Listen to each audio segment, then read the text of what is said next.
By now, you know the story. The NASDAQ is where the bulk of the damage is today. Look at that.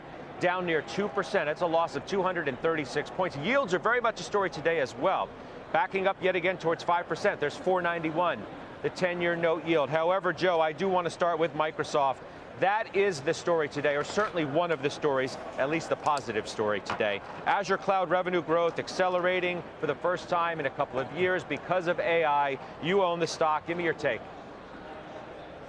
Well, it's good that we saw our cloud services growth back above 28%, which was the expectation that I had on Monday. That's where it needed to be. But overall, the impact of what we expected from Microsoft on the market itself, its ability to stabilize the market, it obviously is not present. And Scott, the reason it's not present is these stocks are called the Magnificent Seven. Now we're down to the Magnificent Five.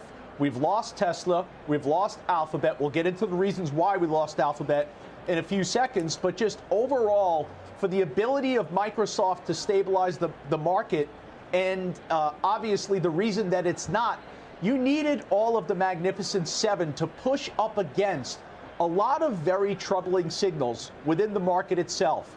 I think we've done, at least myself, I've looked towards this Magnificent Seven, and I've looked away from the troubles. But what's going on this month in real estate? What's going on this month with the banks? What's going on with the financials, the response, the reaction to earnings? And let's remember something.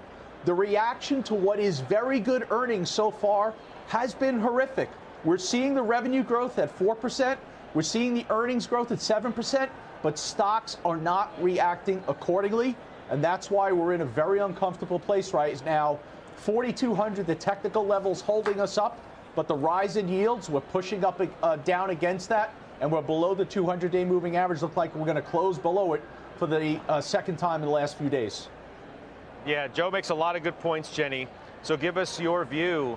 We're barely above 4,200. We're teetering a little bit there. The tech trade, I don't know if it looks tired to you, but these stocks have done so well that these earnings reports we're going to have to be knock it out of the park, so to speak, to keep up the momentum, and it just doesn't look like that's going to be the case.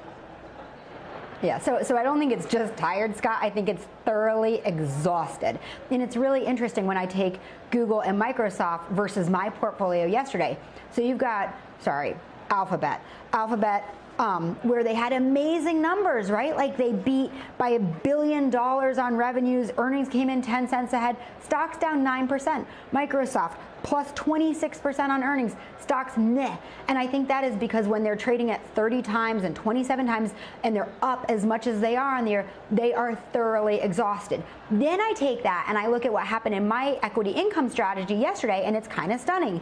Yesterday I had Verizon, 3M, Nextera, where I own a convertible preferred, and Dow, and they had perfectly lovely earnings. Nothing spectacular, no up 26%, but you know what? These guys are trading at 8 times earnings, 10 times earnings. And you had Verizon, where all they did was beat by 4 cents, stocks up 9% yesterday. That's crazy, but when you're trading at 8 times earnings with an 8% dividend yield on it, there's no exhaustion. So I see what's going on in the last 2 days as actually meaningful, and I think it is rotation out of those that are exactly as you said, tired, exhausted, and into those who've been waiting on the sidelines. I think it was Andrew yesterday morning, Andrew Ross Sorkin, who said something interesting when they were looking at Verizon pre-market, and he said, I was driving and listening to the radio, and he said, oh, I didn't know the market allowed Verizon to go up. And I think that's felt true for a lot of these kind of old line companies.